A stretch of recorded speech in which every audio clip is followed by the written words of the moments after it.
Hi, and welcome to How to Calculate Your GPA. This short video will help you understand the mystery of how to calculate that elusive GPA. If you visit the Records website, you'll find a number of helpful links, but the one we will be focusing on today will be related to grades and GPA. On that page, you'll find that there's an example of a semester, which we will be reviewing in just a moment, but more specifically, it outlines the letter grades being used to calculate a GPA. You'll notice that each grade has a grade point value, and we use pluses but no minuses here at the college. So you'll understand a little bit more of how that plays into the formula as we go forward. It's equally important to understand what grades are not being used in your GPA, and you'll find those listed below. You'll notice grades like incomplete or withdrawal or audit. Those cannot be used because they do not have a value that is going to be calculated into a GPA. Another one that you may see on your transcript when you're in classes will be in progress. What in progress means is that the class is currently in session and a final grade has not been issued as of yet, so a GPA cannot be calculated. That being said, let's take a look at what we can do to calculate the GPA. In the example provided by the Records Office, you'll see the example of a semester of 5 classes, and each one of the classes having a value of 3 credit hours. You will need to know the credit hours for each course that you're taking to calculate your grade point average because it's part of the formula. So, for the English class, for example, it's 3 credit hours, a grade of A was earned, and again, looking at the grade point value, you see that a grade of A equals 4 points. You would multiply the 4 points for the A times 3, the number of credits, and you get the total of grade points for that particular class. So the English class, 3 credits with a grade of an A, is worth 12 grade points. You would continue with that calculation for each one of the classes, for each one of the credit hours, and the grades. And as you'll see in the example, they vary. So this is a math class of 3 credit hours with a B+. You multiply it out, you get 10.5. You didn't do so well in your speech class. It was a 3 credit class. You earned an F. That means you have 0 grade points for that class. So you can see that there's a substantial difference between earning a grade of an A in a 3 credit class, like in the English course, and earning an F in speech or earning a D in history.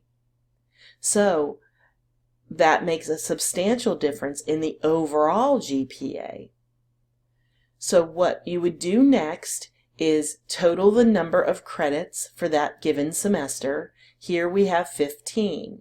That would be each one of these 5 courses, each at 3 credit hours. 3 times 5 is 15. You then need to total the number of grade points. So you have 12, 10.5, 6, and 3. That total is 31.5. You simply divide the grade points by the number of credits and you get your GPA.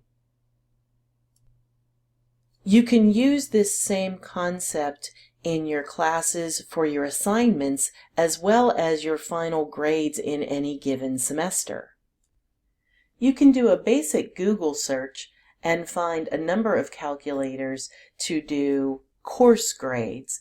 So whether your instructor uses weighted grades or in this example for a points-based or straight percentage grade, you can find a calculator out there. I'll just show you this one as an example. You'll see that the points earned are in that middle column, and the points possible are in the last column. And when you hit calculate course grade, it shows that this student earned 107 out of 135 possible points. So they're currently just below the lowest B. They're at a 79.25 percentage. So ordinarily, you'll see on your instructor's syllabus what their grading scale is, whether it's weighted or points-based, and you can always find a calculator, like I mentioned, to help you assess that if they're not doing it for you in the class itself. If you go to My Daytona State and log into your account, you'll be able to find a copy of your unofficial transcript. And in that unofficial transcript, you'll find every semester of classes that you've taken, and it'll show you the GPA information that you're looking for as well. So in this particular example, we'll go ahead and show the per semester, and we'll also show the cumulative as well. Here in the spring 2015 semester, this particular student took biology, algebra, and speech. And you'll notice that the credits varied because the biology course itself was 3 credits, but the lab was 1. Here are the various grades that were earned and the grade points that were earned for each. When you do the division, like we mentioned, you come out with 3.45 for the semester or term GPA. Now, that's done on your transcript for you for each semester that you've taken classes. So you'll notice this particular student had a couple of withdrawals or various grades across the board, different kinds of classes. But then you get to the last part of the transcript. And the very last part of the transcript is something that you need to be aware of. You have a cumulative GPA, you have a transfer cumulative GPA, and a combined cumulative GPA. When you're looking at the first one, the general cumulative GPA, that's for all the courses taken here at this college. If you've transferred in from other institutions or brought credits in from other institutions you've attended in the past, the transfer cumulative GPA is only for those courses.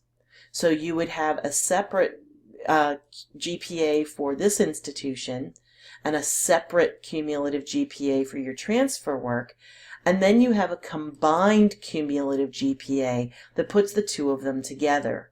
This particular student has only attended college with us, so there's only one matching cumulative GPA and combined cumulative GPA. This is extremely important for you to understand, because if you are applying for scholarships or limited access programs or transferring, those institutions or bodies may be asking you for a particular GPA. They may be asking you for your institutional GPA, which would be the first one here, or they may be asking for your total cumulative GPA, including all transfer work, and that would be the third option here, the combined cumulative GPA. So make sure that you understand the difference, because they may be asking for different information and those numbers might be vastly different. So you want to make sure that you're giving people information specifically to what they're asking about. So remember, it's as easy as going to the college's homepage at www.daytonastate.edu, going right into the search bar, typing records, hitting search, choosing records from the list, and choosing grades and GPA to remind you of what we've talked about in this video. If you have any other questions about your GPA, please make sure to contact the records office or sit down and talk with an academic advisor who can also be extremely helpful in helping you understand how to calculate your GPA and to help interpret which GPA might be needed for those ever-important scholarship and transfer applications. I hope you found this video helpful.